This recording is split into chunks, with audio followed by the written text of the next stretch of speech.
ओम नमः शिवाय। भारत माता ಶಿವಶಕ್ತಿ ಅವತಾರ್ ಪರಮಾತ್ಮ ವಾಣಿ ಓಂ. ಪಿತಾಶ್ರೀ ಶಿವ ತಂದೆಯ ನೆನಪಿದೆ. ಮುರಳಿಯ ದಿನಾಂಕ 28/5/2026 ಪ್ರಾತಃ ಕ್ಲಾಸ್. ಓಂ ನಮಃ ಶಿವಾಯ್. ಪುರುಷಾರ್ಥಿ ಮಕ್ಕಳೇ, ಪುರುಷಾರ್ಥ ಮಾಡುತ್ತಾ ಮಾಡುತ್ತಾ ನೀವು ಬ್ರಾಹ್ಮಣರಾಗುತ್ತೀರಿ. ಈಗ ಆಗಿಲ್ಲ, ಈಗಂತೂ ಒಳ್ಳೊಳ್ಳೆಯ ಮಕ್ಕಳು ಸಹ ಬ್ರಾಹ್ಮಣರಿಂದ ಮತ್ತೆ ಶೂದ್ರರಾಗಿ ಬಿಡುತ್ತಾರೆ. ಇದನ್ನು ಮಾಯೆಯಿಂದ ಸೋಲನ್ನು ಅನುಭವಿಸುವುದು ಎಂದು ಹೇಳಲಾಗುತ್ತದೆ. ಬಾಬಾರವರ ಮಡಿಲಿನಿಂದ ಸತ್ತು ಮಾಯಾ ರಾವಣನ ಮಡಿಲಿಗೆ ಹೋಗಿ ಬಿಡುತ್ತಾರೆ. ಎಲ್ಲಿ ತಂದೆಯು ಶ್ರೇಷ್ಠರನ್ನಾಗಿ ಮಾಡುವ ಮಡಿಲು, ಎಲ್ಲಿ ರಾವಣನ ಭ್ರಷ್ಟರನ್ನಾಗಿ ಮಾಡುವ ಮಡಿಲು. ಓಂ ನಮಃ ಶಿವಾಯ್. ತಂದೆ ಬಂದು ನೀವು ಆತ್ಮಿಕ ಮಕ್ಕಳಿಗೆ ಏನು ಹೇಳುತ್ತಾರೆ, ಏನು ಸೇವೆ ಮಾಡುತ್ತಾರೆ? ಈ ಸಮಯದಲ್ಲಿ ಈ ಶಿಕ್ಷಣದ ಸೇವೆ ಮಾಡುತ್ತಾರೆ. ಇದು ಕೂಡ ನಿಮಗೆ ತಿಳಿದಿದೆ. ಅವರದ್ದು ತಂದೆಯ ಪಾತ್ರವೂ ಇದೆ, ಶಿಕ್ಷಕನ ಪಾತ್ರವೂ ಇದೆ ಮತ್ತು ಸದ್ಗುರುವಿನ ಪಾತ್ರವೂ ಇದೆ. ಮೂರು ಪಾತ್ರಗಳನ್ನು ಈಗ ಅಭಿನಯಿಸುತ್ತಿದ್ದಾರೆ. ಮಕ್ಕಳಾದ ನಿಮಗೆ ತಿಳಿದಿದೆ, ಅವರು ಬಾಬಾ ಕೂಡ ಆಗಿದ್ದಾರೆ, ಶಿಕ್ಷಕರೂ ಆಗಿದ್ದಾರೆ, ಸದ್ಗತಿ ಕೊಡುವ ಗುರು ಕೂಡ ಆಗಿದ್ದಾರೆ ಮತ್ತು ಎಲ್ಲರಿಗಾಗಿಯೂ ಇದ್ದಾರೆ. ಚಿಕ್ಕವರು, ದೊಡ್ಡವರು, ವೃದ್ಧರು, ಯುವಕರು ಎಲ್ಲರಿಗೂ ಒಬ್ಬರೇ ತಂದೆಯಾಗಿದ್ದಾರೆ. ಸುಪ್ರೀಂ ತಂದೆ, ಸುಪ್ರೀಂ ಶಿಕ್ಷಕರಾಗಿದ್ದಾರೆ. ಬೇಹದ್ದಿನ ಶಿಕ್ಷಣವನ್ನು ನೀಡುತ್ತಾರೆ. ನೀವು ಕಾನ್ಫರೆನ್ಸ್ ನಲ್ಲಿಯೂ ತಿಳಿಸಬಹುದು, ನಾವು ಎಲ್ಲರ ಜೀವನ ಚರಿತ್ರೆಯನ್ನು ತಿಳಿದಿದ್ದೇವೆ ಎಂದು. ಪರಮಪಿತ ಪರಮಾತ್ಮ ಶಿವ ಬಾಬಾರವರ ಜೀವನ ಕಥೆಯನ್ನು ಕೂಡ ತಿಳಿದಿದ್ದೇವೆ. ನಂಬರ್ ವಾರ್ ಎಲ್ಲರ ಬುದ್ಧಿಯಲ್ಲಿ ನೆನಪಿರಬೇಕು. ಸಂಪೂರ್ಣ ವಿರಾಟ ರೂಪವು ಅವಶ್ಯವಾಗಿ ಬುದ್ಧಿಯಲ್ಲಿ ಇರುತ್ತದೆ. ನಾವೀಗ ಬ್ರಾಹ್ಮಣರಾಗಿದ್ದೇವೆ, ನಂತರ ನಾವು ದೇವತೆಗಳಾಗುತ್ತೇವೆ, ವೈಶ್ಯ ಶೂದ್ರರಾಗುತ್ತೇವೆ. ಇದು ಮಕ್ಕಳಿಗೆ ನೆನಪಿದೆ ಅಲ್ಲವೇ? ಮಕ್ಕಳಲ್ಲದೆ ಬೇರೆ ಯಾರಿಗೂ ಈ ಮಾತುಗಳು ನೆನಪಿರುವುದಿಲ್ಲ. ಉತ್ಥಾನ ಮತ್ತು ಪತನದ ಸಂಪೂರ್ಣ ರಹಸ್ಯವು ಬುದ್ಧಿಯಲ್ಲಿರಲಿ. ನಾವು ಉತ್ಥಾನದಲ್ಲಿದ್ದೆವು, ನಂತರ ಪತನಕ್ಕೆ ಬಂದೆವು, ಈಗ ಮಧ್ಯದಲ್ಲಿದ್ದೇವೆ. ಶೂದ್ರರೂ ಅಲ್ಲ, ಬ್ರಾಹ್ಮಣರೂ ಅಲ್ಲ, ಅಂದ್ರೆ ಸಂಪೂರ್ಣ ಬ್ರಾಹ್ಮಣರಾಗಿಲ್ಲ. ಒಂದು ವೇಳೆ ಈಗ ಬ್ರಾಹ್ಮಣರಾಗಿದ್ದರೆ ಮತ್ತೆ ಶೂದ್ರತನದ ಕ್ರಿಯೆ ಇರಬಾರದು. ಬ್ರಾಹ್ಮಣರಾಗಿದ್ದರೂ ಶೂದ್ರತನದ ಚೀಚಿ ಸ್ಥಿತಿ ಆಗುತ್ತದೆ. ಸ್ಮೃತಿಯಲ್ಲಿ ಆ ಶೂದ್ರತನ ಬಂದು ಬಿಡುತ್ತದೆ. ಇದು ಕೂಡ ನಿಮಗೆ ತಿಳಿದಿದೆ, ಯಾವಾಗ ಪಾಪಗಳು ಪ್ರಾರಂಭವಾದವು ಎಂದು. ಯಾವಾಗ ಕಾಮಚಿತೆಯ ಮೇಲೆ ಕುಳಿತಿರೋ ಅಂದಿನಿಂದ ನಿಮ್ಮ ಬುದ್ಧಿಯಲ್ಲಿ ಸಂಪೂರ್ಣ ಚಕ್ರವಿದೆ. ಮೇಲೆ ಪರಮಪಿತ ಪರಮಾತ್ಮ ತಂದೆ ಇದ್ದಾರೆ, ನಂತರ ನೀವು ಆತ್ಮಗಳಾಗಿದ್ದೀರಿ. ಈ ಮಾತುಗಳು ಮಕ್ಕಳಾದ ನಿಮ್ಮ ಬುದ್ಧಿಯಲ್ಲಿ ಅವಶ್ಯವಾಗಿ ನೆನಪಿರಬೇಕು. ಈಗ ನಾವು ಬ್ರಾಹ್ಮಣರಾಗಿದ್ದೇವೆ, ನಾವೇ ದೇವತೆಗಳಾಗುತ್ತಿದ್ದೇವೆ. ನಂತರ ಕ್ಷತ್ರಿಯ ವಂಶಕ್ಕೆ ಬರುತ್ತೇವೆ, ನಂತರ ವೈಶ್ಯ ಶೂದ್ರ ವಂಶಕ್ಕೆ ಬರುತ್ತೇವೆ. ತಂದೆಯೇ ಬಂದು ನಮ್ಮನ್ನು ಶೂದ್ರರಿಂದ ಬ್ರಾಹ್ಮಣರನ್ನಾಗಿ ಮಾಡುತ್ತಾರೆ. ನಂತರ ನಾವು ಬ್ರಾಹ್ಮಣರಿಂದ ದೇವತೆಗಳಾಗುತ್ತೇವೆ. ಬ್ರಾಹ್ಮಣರಾಗಿ ಕರ್ಮಾತೀತ ಸ್ಥಿತಿಯನ್ನು ಪಡೆದ ನಂತರ ನಾವು ವಾಪಸ್ ಹೋಗುತ್ತೇವೆ. ನೀವು ತಂದೆಯನ್ನು ತಿಳಿದುಕೊಂಡಿದ್ದೀರಿ. ಪಲ್ಟಿ ಹೊಡೆಯುವ ಆಟ ಅಥವಾ 84 ಜನ್ಮಗಳ ಚಕ್ರವನ್ನು ತಿಳಿದಿದ್ದೀರಿ. ಪಲ್ಟಿ ಹೊಡೆಯುವ ಆಟದಿಂದ ನಿಮಗೆ ಬಹಳ ಸಹಜವಾಗಿ ತಿಳಿಸುತ್ತಾರೆ, ನಿಮ್ಮನ್ನು ಬಹಳ ಹಗುರವಾಗಿಸುತ್ತಾರೆ. ಇದರಿಂದ ತಮ್ಮನ್ನು ಬಿಂದು ಎಂದು ತಿಳಿದು ತಕ್ಷಣ ಓಡಿ ಹೋಗುತ್ತೀರಿ. ವಿದ್ಯಾರ್ಥಿಗಳು ಕ್ಲಾಸ್ನಲ್ಲಿ ಕುಳಿತಿರುವಾಗ ಬುದ್ಧಿಯಲ್ಲಿ ಶಿಕ್ಷಣ ನೆನಪಿರುತ್ತದೆ. ನಿಮಗೂ ಈ ಶಿಕ್ಷಣ ನೆನಪಿರಬೇಕು. ಈಗ ನಾವು ಸಂಗಮ ಯುಗದಲ್ಲಿದ್ದೇವೆ, ನಂತರ ಈ ರೀತಿ ಚಕ್ರ ಸುತ್ತುತ್ತೇವೆ. ಈ ಚಕ್ರವು ಸದಾ ಬುದ್ಧಿಯಲ್ಲಿ ತಿರುಗುತ್ತಿರಬೇಕು. ಈ ಚಕ್ರದ ಆದಿಯ ಜ್ಞಾನವು ಬ್ರಾಹ್ಮಣರಾದ ನಿಮ್ಮ ಬಳಿ ಮಾತ್ರ ಇದೆ. ಶೂದ್ರರ ಬಳಿಯೂ ಇಲ್ಲ, ದೇವತೆಗಳ ಬಳಿಯೂ ಈ ಜ್ಞಾನವಿಲ್ಲ. ಈಗ ನೀವು ಅರ್ಥ ಮಾಡಿಕೊಳ್ಳುತ್ತೀರಿ. ಭಕ್ತಿ ಮಾರ್ಗದಲ್ಲಿ ಏನೆಲ್ಲ ವಸ್ತುಗಳು ತಯಾರಾಗಿವೆಯೋ ಅವೆಲ್ಲವೂ ದೋಷಪೂರಿತವಾಗಿವೆ. ನಿಮ್ಮ ಬಳಿ ಇರುವುದು ನಿಖರವಾದದ್ದು, ಏಕೆಂದರೆ ನೀವು ಅಕ್ಯುರೇಟ್ ಶಾಸ್ತ್ರಗಳಲ್ಲಿ ಬಹಳ ಸುಳ್ಳು ಕಥೆಗಳನ್ನು ಸೇರಿಸಿದ್ದಾರೆ. ಅಂತಹ ಮಾತುಗಳು ಎಲ್ಲಿಯಾದರೂ ಇರುತ್ತವೆಯೇ? ಅದೆಲ್ಲವೂ ಭಕ್ತಿ ಮಾರ್ಗದ ಆಟವಾಗಿದೆ.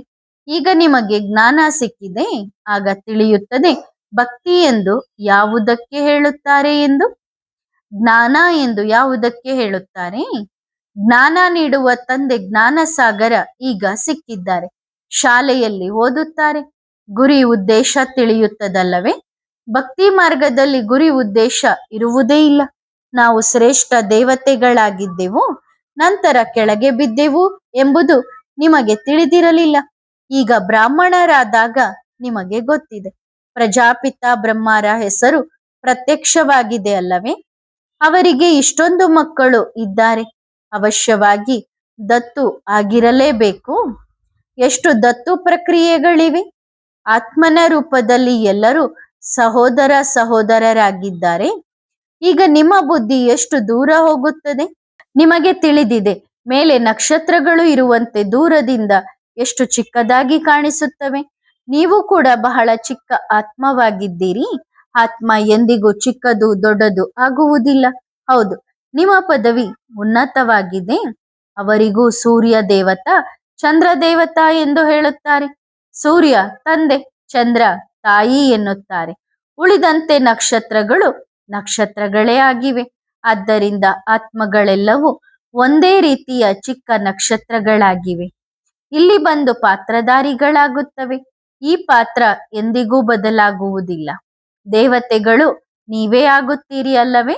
ಜ್ಞಾನ ಸೂರ್ಯ, ಜ್ಞಾನ ಚಂದ್ರ, ಜ್ಞಾನ ನಕ್ಷತ್ರಗಳು ಇವು ಜ್ಞಾನದ ಮಾತುಗಳಾಗಿವೆ. ಆ ಸೂರ್ಯ ಚಂದ್ರ ನಕ್ಷತ್ರಗಳು ಬೆಳಕು ನೀಡುವವುಗಳು. ಆ ಬೆಳಕು ನೀಡುವ ಕಾರ್ಯ ಮಾಡುತ್ತವೆ. ಜ್ಞಾನದ ಮಾತಲ್ಲ. ಈಗ ಮಧುರಾತಿ ಮಧುರ ಮಕ್ಕಳಾದ ನಿಮಗೆ ತಿಳಿದಿದೆ, ನಾವು ಬಹಳ ಶಕ್ತಿಶಾಲಿಗಳಾಗುತ್ತಿದ್ದೇವೆ. ತಂದೆಯನ್ನು ನೆನಪು ಮಾಡುವುದರಿಂದ ನಾವು ಸತೋಪ್ರಧಾನ ದೇವತೆಗಳಾಗುತ್ತೇವೆ ಎಂದು ಬುದ್ಧಿಯಲ್ಲಿ ಬರುತ್ತದೆ. ಆತ್ಮಗಳಂತೂ ಎಲ್ಲರೂ ಆಗಿದ್ದಾರೆ. ಆದರೆ ನಂಬರ್ ವಾರ್ ಸ್ವಲ್ಪ ಸ್ವಲ್ಪ ವ್ಯತ್ಯಾಸವಂತೂ ಇರುತ್ತದೆ. ಕೆಲವು ಆತ್ಮಗಳು ಪವಿತ್ರರಾಗಿ ಸತೋಪ್ರಧಾನ ದೇವತೆಗಳಾಗುತ್ತಾರೆ. ಕೆಲವು ಆತ್ಮಗಳು ಪವಿತ್ರರಾಗುವುದಿಲ್ಲ. ಜ್ಞಾನವನ್ನು ಸ್ವಲ್ಪವೂ ತಿಳಿದುಕೊಳ್ಳುವುದಿಲ್ಲ. ತಂದೆ ತಿಳಿಸಿದ್ದಾರೆ, ತಂದೆಯ ಪರಿಚಯವಂತೂ ಅವಶ್ಯವಾಗಿ ಎಲ್ಲರಿಗೂ ಸಿಗಲೇಬೇಕು. ಕೊನೆಯಲ್ಲಿ ತಂದೆಯ ಬಗ್ಗೆ ತಿಳಿದುಕೊಳ್ಳುತ್ತಾರಲ್ಲವೇ? ಕೊನೆಯಲ್ಲಿ ಎಲ್ಲರಿಗೂ ತಿಳಿಯುತ್ತದೆ ತಂದೆ ಬಂದಿದ್ದಾರೆ ಎಂದು. ಈಗಲೂ ಕೆಲವರು ಹೇಳುತ್ತಾರೆ ಅವಶ್ಯವಾಗಿ ಭಗವಂತ ಬಂದಿದ್ದಾರೆ ಎಂದು, ಆದರೆ ತಿಳಿದುಕೊಳ್ಳುವುದಿಲ್ಲ. ಯಾವುದಾದರೂ ರೂಪದಲ್ಲಿ ಬರುತ್ತಾರೆ ಎಂದು ತಿಳಿದುಕೊಳ್ಳುತ್ತಾರೆ. ಮನುಷ್ಯ ಮತಗಳಂತೂ ಬಹಳಷ್ಟಿವೆ ಅಲ್ಲವೇ? ನಿಮ್ಮದು ಒಂದೇ ಈಶ್ವರೀಯ ಮತವಾಗಿದೆ. ನೀವು ಈಶ್ವರೀಯ ಮತದಿಂದ ಏನಾಗುತ್ತೀರಿ? ಒಂದು ಮನುಷ್ಯ ಮತ, ಈಶ್ವರೀಯ ಮತ ಮತ್ತು ದೇವತಾ ಮತ. ದೇವತೆಗಳಿಗೆ ಈ ಮತವನ್ನು ಕೊಟ್ಟವರು ಯಾರು? ತಂದೆಯೇ. ತಂದೆಯ ಶ್ರೀಮತವು ಶ್ರೇಷ್ಠರನ್ನಾಗಿ ಮಾಡುವುದಕ್ಕಾಗಿಯೇ ಇದೆ. ಶ್ರೀ ಶ್ರೀ ಎಂದು ತಂದೆಗೆ ಹೇಳಲಾಗುತ್ತದೆ, ಮನುಷ್ಯರಿಗಲ್ಲ. ಶ್ರೀ ಶ್ರೀ ಅವರೇ ಬಂದು, ಅಂದ್ರೆ ಶ್ರೇಷ್ಠಾತಿ ಶ್ರೇಷ್ಠ ತಂದೆಯೇ ಬಂದು ನಮ್ಮನ್ನು ಶ್ರೇಷ್ಠರನ್ನಾಗಿ ಮಾಡುತ್ತಾರೆ. ದೇವತೆಗಳನ್ನು ಶ್ರೇಷ್ಠರನ್ನಾಗಿ ಮಾಡುವವರು ತಂದೆಯೇ ಆಗಿದ್ದಾರೆ. ಅವರಿಗೆ ಶ್ರೀ ಶ್ರೀ ಎನ್ನಲಾಗುತ್ತದೆ. ತಂದೆ ಹೇಳುತ್ತಾರೆ, ನಾನು ನಿಮ್ಮನ್ನು ಅಂತಹ ಯೋಗ್ಯರನ್ನಾಗಿ ಮಾಡುತ್ತೇನೆ. ಆ ಜನರು ತಮ್ಮ ಮೇಲೆ ಶ್ರೀ ಶ್ರೀ ಎಂಬ ಬಿರುದನ್ನು ಇಟ್ಟುಕೊಂಡಿದ್ದಾರೆ. ಕಾನ್ಫರೆನ್ಸ್ ನಲ್ಲಿಯೂ ನೀವು ತಿಳಿಸಬಹುದು, ನೀವೇ ತಿಳಿಸಲು ನಿಮಿತ್ತರಾಗಿದ್ದೀರಿ. ಈ ತಮೋಪ್ರಧಾನ ಪತಿತ ಮನುಷ್ಯರು ಮತ್ತೆ ತಮ್ಮ ಮೇಲೆ ಶ್ರೀ ಶ್ರೀ ಎಂಬ ಬಿರುದನ್ನು ಇಟ್ಟುಕೊಳ್ಳುತ್ತಾರೆ. ಶ್ರೀ ಶ್ರೀ ಎಂದರೆ ಶಿವಬಾಬಾ ಒಬ್ಬರೇ. ಅವರು ಅಂತಹ ಶ್ರೇಷ್ಠ ದೇವತೆಗಳನ್ನಾಗಿ ಮಾಡುತ್ತಾರೆ. ಮನುಷ್ಯರನ್ನು ಶ್ರೀ ಎಂದು ಕರೆಯಲು ಸಾಧ್ಯವಿಲ್ಲ. ಇದು ಕೂಡ ಈಗ ನಿಮಗೆ ಅರ್ಥವಾಗುತ್ತಿದೆ. ತಂದೆ ನಿಮ್ಮನ್ನು ಅಂತಹ ಶ್ರೇಷ್ಠ ದೇವತೆಗಳನ್ನಾಗಿ ಮಾಡುತ್ತಾರೆ. ಆ ಜನರು ಶಾಸ್ತ್ರಗಳ ಶಿಕ್ಷಣವನ್ನು ಓದಿ ಬಿರುದನ್ನು ಪಡೆಯುತ್ತಾರೆ. ನಿಮಗೆ ಶ್ರೀ ಶ್ರೀ ತಂದೆಯೇ ಶ್ರೀ ಅಂದರೆ ಶ್ರೇಷ್ಠರನ್ನಾಗಿ ಮಾಡುತ್ತಿದ್ದಾರೆ. ಇದು ತಮೋ ಪ್ರಧಾನ ಭ್ರಷ್ಟಾಚಾರಿ ಪ್ರಪಂಚವಾಗಿದೆ. ಭ್ರಷ್ಟಾಚಾರದಿಂದಲೇ ಜನ್ಮ ಪಡೆಯುತ್ತಾರೆ. ಆದ್ದರಿಂದಲೇ ಗಾಯನ ಮಾಡಲಾಗುತ್ತದೆ, ಅಂಧೇರ್ ನಗರಿ ಚೌಪಟ್ ರಾಜ. ಅಂದ್ರೆ ಕತ್ತಲಿನ ನಗರಿಯಲ್ಲಿ ವಿಧ ವಿಧವಾದ ವಿಚಿತ್ರ ರಾಜ, ಘೋರ ಘೋರ ಅಂಧಕಾರವಿದೆ ಅಲ್ಲವೇ? ರಾಜ ಮುಂತಾದವರು ಯಾರೂ ಇಲ್ಲ. ಜ್ಞಾನವಿಲ್ಲದೆ ಮನುಷ್ಯರು ಮೃಗಗಳಂತಿದ್ದಾರೆ. ಎಲ್ಲಿ ತಂದೆಯ ಬಿರುದು, ಎಲ್ಲಿ ಪತಿತ ಮನುಷ್ಯರು ತಮ್ಮ ಮೇಲೆ ಇಟ್ಟುಕೊಳ್ಳುತ್ತಾರೆ. ನಿಜವಾಗಿಯೂ ಮಹಾನ್ ಆತ್ಮಗಳು ಎಂದರೆ ದೇವತೆಗಳೇ ಅಲ್ಲವೇ? ಸತೋಪ್ರಧಾನ ಪ್ರಪಂಚದಲ್ಲಿ ಯಾರು ತಮೋಪ್ರಧಾನರಾಗಿರುವುದಿಲ್ಲ. ರಜೋದಲ್ಲಿ ರಜೋ ಮನುಷ್ಯರೇ ಇರುತ್ತಾರೆ ಹೊರತು ತಮೋಗುಣಿಗಳಲ್ಲ. ವರ್ಣಗಳನ್ನು ಗಾಯನ ಮಾಡಲಾಗುತ್ತದೆ. ಈಗ ನೀವು ಅರ್ಥ ಮಾಡಿಕೊಳ್ಳುತ್ತೀರಿ. ಮೊದಲು ನಮಗೆ ಏನೂ ತಿಳಿಯುತ್ತಿರಲಿಲ್ಲ ಎಂದು. ಈ ಬಾಬಾ ಎಷ್ಟು ತಿಳುವಳಿಕೆಯುಳ್ಳವರನ್ನಾಗಿ ಮಾಡುತ್ತಾರೆ. ನೀವು ಎಷ್ಟು ಶ್ರೀಮಂತರಾಗುತ್ತೀರಿ. ಶಿವಬಾಬಾರವರ ಭಂಡಾರವು ಸದಾ ಭರ್ಪೂರಾಗಿದೆ. ಶಿವಬಾಬಾರವರ ಭಂಡಾರ ಯಾವುದು? ಅವಿನಾಶಿ ಜ್ಞಾನ ರತ್ನಗಳದ್ದು. ಶಿವಬಾಬಾರವರ ಭಂಡಾರ ಭರ್ಪೂರ್, ಕಾಲ್ ಕಂಟಕ್ ದೂರ್. ತಂದೆಯೂ ಮಕ್ಕಳಿಗೆ ಜ್ಞಾನ ರತ್ನಗಳನ್ನು ಕೊಡುತ್ತಾರೆ. ಸ್ವಯಂ ಸಾಗರವಾಗಿದ್ದಾರೆ. ಶಿವಬಾಬಾರವರ ಜ್ಞಾನ ರತ್ನಗಳ ಭಂಡಾರ ಭರ್ಪೂರಾಗಿದೆ. ನಿಮಗೆ ಜ್ಞಾನ ರತ್ನಗಳನ್ನು ಕೊಟ್ಟಾಗ ಕಾಲಕಂಟಕಗಳೆಲ್ಲವೂ ದೂರವಾಗುತ್ತವೆ. ಮಕ್ಕಳ ಬುದ್ಧಿಯು ಬೇಹದ್ದಿನಲ್ಲಿ ಹೋಗಬೇಕು. ಕೋಟ್ಯಾಂತರ ಆತ್ಮಗಳಿದ್ದಾರೆ. ಅವರೆಲ್ಲರೂ ತಮ್ಮ ತಮ್ಮ ರೂಪದಲ್ಲಿ ಸಿಂಹಾಸನದ ಮೇಲೆ ವಿರಾಜಮಾನರಾಗಿದ್ದಾರೆ. ಇದು ಬೇಹದ್ದಿನ ನಾಟಕವಾಗಿದೆ ಅಲ್ಲವೇ? ಆತ್ಮವು ಈ ಸಿಂಹಾಸನದ ಮೇಲೆ ವಿರಾಜಮಾನವಾಗುತ್ತದೆ. ಒಂದು ಸಿಂಹಾಸನ ಇದ್ದಂತೆ ಇನ್ನೊಂದು ಇರುವುದಿಲ್ಲ. ಎಲ್ಲರ ಮುಖ ಲಕ್ಷಣಗಳು ಬೇರೆ ಬೇರೆಯಾಗಿವೆ. ಇದನ್ನು ಪ್ರಾಕೃತಿಕ ಎನ್ನಲಾಗುತ್ತದೆ. ಪ್ರತಿಯೊಬ್ಬರದ್ದು ಎಂತಹ ಅವಿನಾಶಿ ಪಾತ್ರವಿದೆ. ಇಷ್ಟು ಚಿಕ್ಕ ಆತ್ಮದಲ್ಲಿ 84 ಜನ್ಮಗಳ ರೆಕಾರ್ಡ್ ತುಂಬಿದೆ. ಸೂಕ್ಷ್ಮಕ್ಕಿಂತ ಸೂಕ್ಷ್ಮವಾಗಿದೆ. ಇದರಲ್ಲಿ ಸೂಕ್ಷ್ಮ ಅದ್ಭುತ ಬೇರೆ ಯಾವುದೂ ಇರಲು ಸಾಧ್ಯವಿಲ್ಲ. ಇಷ್ಟು ಚಿಕ್ಕ ಆತ್ಮದಲ್ಲಿ ಸಂಪೂರ್ಣ ಪಾತ್ರ ತುಂಬಿದೆ. ಅದು ಇಲ್ಲಿಯೇ ಪಾತ್ರವನ್ನು ಅಭಿನಯಿಸುತ್ತದೆ. ಸೂಕ್ಷ್ಮವತನದಲ್ಲಿ ಯಾರೂ ಪಾತ್ರವನ್ನು ಅಭಿನಯಿಸುವುದಿಲ್ಲ. ತಂದೆ ಎಷ್ಟು ಚೆನ್ನಾಗಿ ತಿಳಿಸುತ್ತಾರೆ. ತಂದೆಯ ಮೂಲಕ ನೀವು ಎಲ್ಲವನ್ನೂ ತಿಳಿದುಕೊಳ್ಳುತ್ತೀರಿ. ಇದೇ ಜ್ಞಾನವಾಗಿದೆ. ಎಲ್ಲರ ಒಳಗಿರುವುದನ್ನು ತಿಳಿಯುವವರು ಎಂದು ಅಲ್ಲ.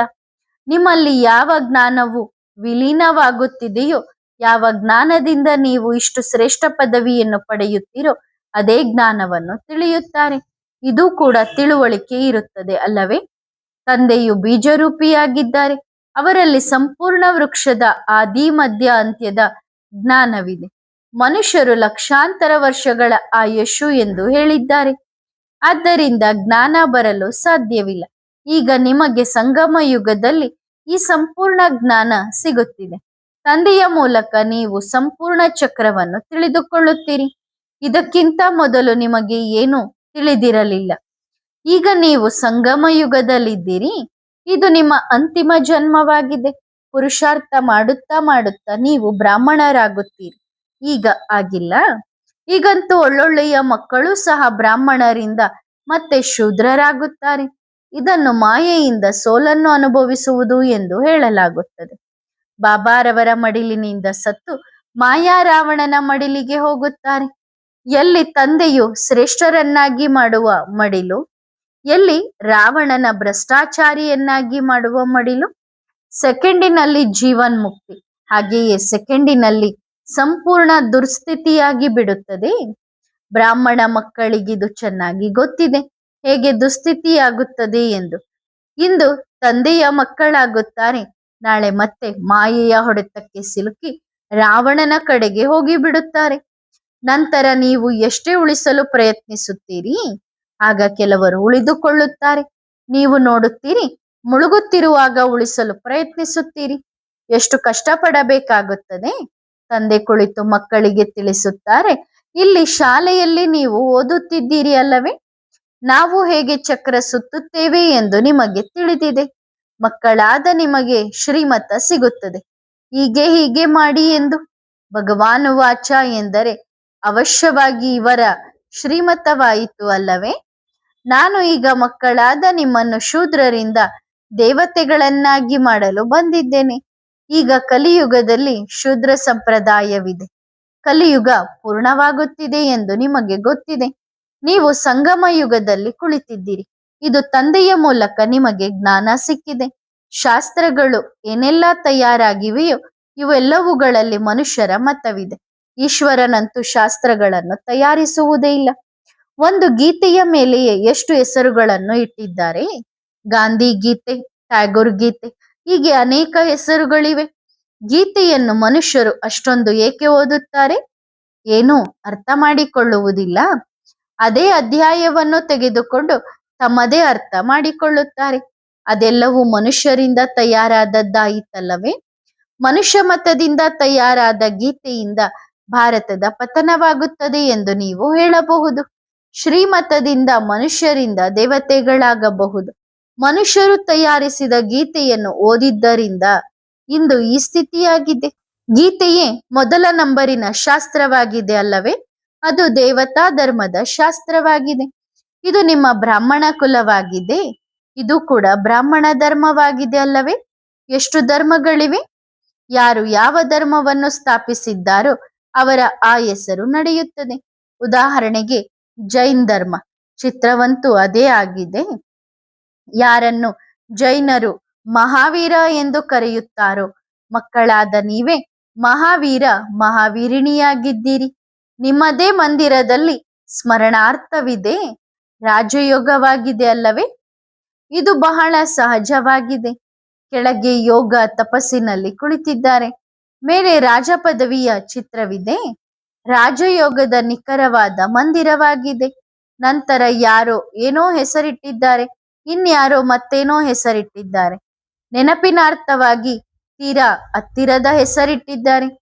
ಬುದ್ಧಿಯಿಂದ ಕೆಲಸ ಮಾಡಿ ಸರಿಯಾಗಿ ತಯಾರಿಸಿದ್ದಾರೆ. ಇದನ್ನು ಮಾಡೆಲ್ ರೂಪದಲ್ಲಿ ತಯಾರಿಸಿದ್ದಾರೆ. ಸ್ವರ್ಗ ಮತ್ತು ರಾಜಯೋಗ ಸಂಗಮಕ್ಕಾಗಿ ತಯಾರಿಸಲಾಗಿದೆ. ಸ್ವರ್ಗವು ಮನುಷ್ಯರಿಗೆ ಈ ಕಣ್ಣುಗಳಿಂದ ಕಾಣಿಸುವುದಿಲ್ಲ. ಆದ್ದರಿಂದ ದೇವತೆಗಳನ್ನು ಮೇಲ್ಛಾವಣಿಗಳಲ್ಲಿ ತೋರಿಸಿದ್ದಾರೆ. ನೀವು ಆದಿ ಮಧ್ಯ ಅಂತ್ಯವನ್ನು ತಿಳಿದುಕೊಂಡಿದ್ದೀರಿ. ಆದಿಯನ್ನು ನೀವು ನೋಡಿದ್ದೀರಿ. ಆದಿ ಸಂಗಮ ಯುಗ ಎನ್ನಿ ಅಥವಾ ಸತ್ಯಯುಗ ಎನ್ನಿ. ಸಂಗಮ ಯುಗದ್ದು ತಪಸ್ಸಿನ ದೃಶ್ಯವಾಗಿದೆ, ಕೆಳಗೆ ತೋರಿಸಲಾಗಿದೆ. ನಂತರ ರಾಜ ಪದವಿಯನ್ನು ಮೇಲೆ ತೋರಿಸಲಾಗಿದೆ. ಆದಿ, ನಂತರ ಮಧ್ಯದಲ್ಲಿ ದ್ವಾಪರವಿ, ಅಂತ್ಯವನ್ನು ನೀವು ನೋಡುತ್ತಿದ್ದೀರಿ. ಇದು ಕೂಡ ಮುಗಿದು ಹೋಗಲಿದೆ. ಸಂಪೂರ್ಣ ನೆನಪಿನಾರ್ಥವಾಗಿ ತಯಾರಾಗಿದೆ. ದೇವತೆಗಳೇ ಮತ್ತೆ ವಾಮ ಮಾರ್ಗಕ್ಕೆ ಹೋಗುತ್ತಾರೆ. ದ್ವಾಪರ ಯುಗದಿಂದ ವಾಮ ಮಾರ್ಗ ಪ್ರಾರಂಭವಾಗುತ್ತದೆ. ಆದ್ದರಿಂದ ಸ್ಮರಣಾರ್ಥವು ಸಂಪೂರ್ಣ ನಿಖರವಾಗಿದೆ. ಬಹಳ ಮಂದಿರಗಳಿವೆ. ಸ್ಮರಣಾರ್ಥವಾಗಿ ಬಹಳ ಮಂದಿರಗಳನ್ನು ಕಟ್ಟಿದ್ದಾರೆ. ಇಲ್ಲಿಯೇ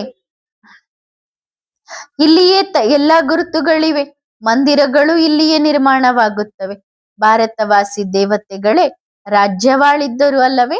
ನಂತರದ ದಿನಗಳಲ್ಲಿ ಎಷ್ಟು ಮಂದಿರಗಳನ್ನು ಕಟ್ಟಿದ್ದಾರೆ. ಸಿಖ್ ಧರ್ಮದವರು ಹೆಚ್ಚಾಗಿದ್ದರೆ ಅವರು ತಮ್ಮ ಮಂದಿರ ಕಟ್ಟುತ್ತಾರೆ.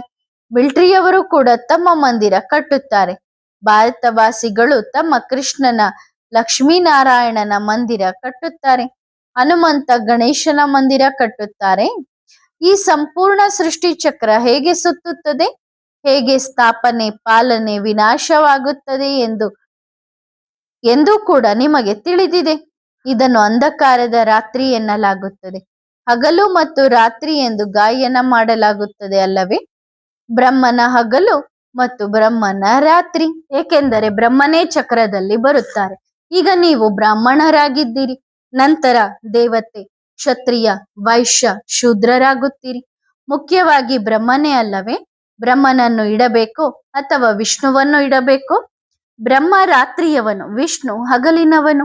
ಅವರು ರಾತ್ರಿಯಿಂದ ಮತ್ತೆ ಹಗಲಿಗೆ ಬರುತ್ತಾರೆ. ಹಗಲಿನಿಂದ ಮತ್ತೆ 84 ಜನ್ಮಗಳ ನಂತರ ರಾತ್ರಿಗೆ ಬರುತ್ತಾರೆ. ಎಷ್ಟು ಸಹಜವಾದ ತಿಳುವಳಿಕೆಯಾಗಿದೆ. ಅದನ್ನು ಪೂರ್ಣವಾಗಿ ನೆನಪು ಮಾಡಲು ಸಾಧ್ಯವಾಗುತ್ತಿಲ್ಲ. ಪೂರ್ಣ ರೀತಿಯಲ್ಲಿ ಓದುತ್ತಿಲ್ಲ. ಆದ್ದರಿಂದ ಪುರುಷಾರ್ಥಕ್ಕೆ ಅನುಸಾರವಾಗಿ ನಂಬರ್ ವಾರ್ ಪದವಿ ಪಡೆಯುತ್ತಾರೆ. ಎಷ್ಟು ನೆನಪು ಮಾಡುತ್ತಾರೋ ಅಷ್ಟು ಸತೋಪ್ರಧಾನರಾಗುತ್ತಾರೆ. ಸತೋಪ್ರಧಾನದಿಂದ ತಮೋಪ್ರಧಾನಕ್ಕೆ ಹೇಗೆ ಬರುತ್ತಾರೆ, ಮತ್ತೆ ಸತೋಪ್ರಧಾನ ಹೇಗೆ ಆಗುತ್ತಾರೆ ಎಂದು ಅರ್ಥ ಮಾಡಿಕೊಳ್ಳುವ ವಿಷಯವಾಗಿದೆ. ಭಾರತ ಸತೋಪ್ರಧಾನವಾಗಿತ್ತು, ಮತ್ತೆ ಭಾರತ ತಮೋಪ್ರಧಾನವಾಯಿತು. ಮಕ್ಕಳಲ್ಲಿ ಎಷ್ಟು ಜ್ಞಾನವಿದೆ. ಈ ಜ್ಞಾನವನ್ನು ಸ್ಮರಣೆ ಮಾಡಬೇಕು. ಈ ಜ್ಞಾನವು ಹೊಸ ಪ್ರಪಂಚಕ್ಕಾಗಿಯೇ ಇದೆ. ಇದನ್ನು ಬೇಹದ್ದಿನ ತಂದೆಯೇ ನೀಡುತ್ತಾರೆ. ಬೇಹದ್ದಿನ ತಂದೆಯ ಬಗ್ಗೆಯೇ ತಿಳಿದುಕೊಂಡಿಲ್ಲ ಎಂದರೆ ಪ್ರಾಣಿಗಳಂತೆ ಅಲ್ಲವೇ? ದೇಹದಾರಿ ತಂದೆಯನ್ನು ಎಲ್ಲರೂ ತಿಳಿಯುತ್ತಾರೆ. ಎಲ್ಲಾ ಮನುಷ್ಯರು ಬೇಹದ್ದಿನ ತಂದೆಯನ್ನು ನೆನಪು ಮಾಡುತ್ತಾರೆ. ಇಂಗ್ಲಿಷರು ಕೂಡ ಓ ಗಾಡ್ ಫಾದರ್, ಲಿಬ್ರೇಟರ್, ಗೈಡ್ ಎನ್ನುತ್ತಾರೆ. ಅರ್ಥವಂತೂ ಮಕ್ಕಳಾದ ನಿಮ್ಮ ಬುದ್ಧಿಯಲ್ಲಿದೆ. ತಂದೆ ಬಂದು ದುಃಖದ ಪ್ರಪಂಚದಿಂದ, ಕಲಿಯುಗದಿಂದ ಹೊರತೆಗೆದು ಸತ್ಯಯುಗಕ್ಕೆ ಕರೆದೊಯ್ಯುತ್ತಾರೆ. ಸತ್ಯಯುಗವು ಅವಶ್ಯವಾಗಿ ಕಳೆದು ಹೋಗಿದೆ. ಆದ್ದರಿಂದಲೇ ನೆನಪು ಮಾಡುತ್ತಾರೆ ಅಲ್ಲವೇ? ಮಕ್ಕಳಾದ ನಿಮಗೆ ಒಳಗಿನಿಂದ ಬಹಳ ಖುಷಿ ಇರಬೇಕು ಮತ್ತು ನಂತರ ದೈವಿ ಕರ್ಮಗಳನ್ನು ಮಾಡಬೇಕು. ಯಾವುದೇ ಅಸುರಿ ಕರ್ಮ ಮಾಡಿದರೆ ಮನುಷ್ಯರು ಒಪ್ಪುವುದೇ ಇಲ್ಲ. ಏನು ಮಾಡುತ್ತಾರೆ, ಏನು ತಿಳಿಸುತ್ತಾರೆ ಎಂದು ಹೇಳುತ್ತಾರೆ. ಈಗ ಎಲ್ಲರೂ ಅಸುರಿ ಮನುಷ್ಯರಾಗಿದ್ದಾರೆ. ನೀವು ದೇವತೆಗಳಂತೆ ಆಗಬೇಕು. ಮಕ್ಕಳಾದ ನಿಮಗೆ ಖುಷಿಯೂ ಆಗುತ್ತದೆ. ಈಗ ನಾವು ನಮ್ಮ ಮನೆಗೆ ಹೋಗುತ್ತೇವೆ, ನಂತರ ನಮ್ಮ ರಾಜಧಾನಿಗೆ ಬರುತ್ತೇವೆ. 84 ಜನ್ಮಗಳ ಚಕ್ರವನ್ನು ಸುತ್ತಿ ಸುತ್ತಿ ಮತ್ತೆ ಪತಿತರಾಗಬೇಕು. ನಂತರ ತಂದೆ ಬಂದು ಪಾವನರನ್ನಾಗಿ ಮಾಡುತ್ತಾರೆ. ಅದಕ್ಕೆ ಸತ್ಯಯುಗ ಎಂದು ಹೇಳಲಾಗುತ್ತದೆ. ಪಾವನ ಪ್ರಪಂಚ, ಇದಕ್ಕೆ ಕಲಿಯುಗ, ಪತಿತ ಪ್ರಪಂಚ ಎನ್ನಲಾಗುತ್ತದೆ. ಬದಲಾಗುವ ಸಮಯ ಈಗ ಸಂಗಮ ಯುಗವಾಗಿದೆ.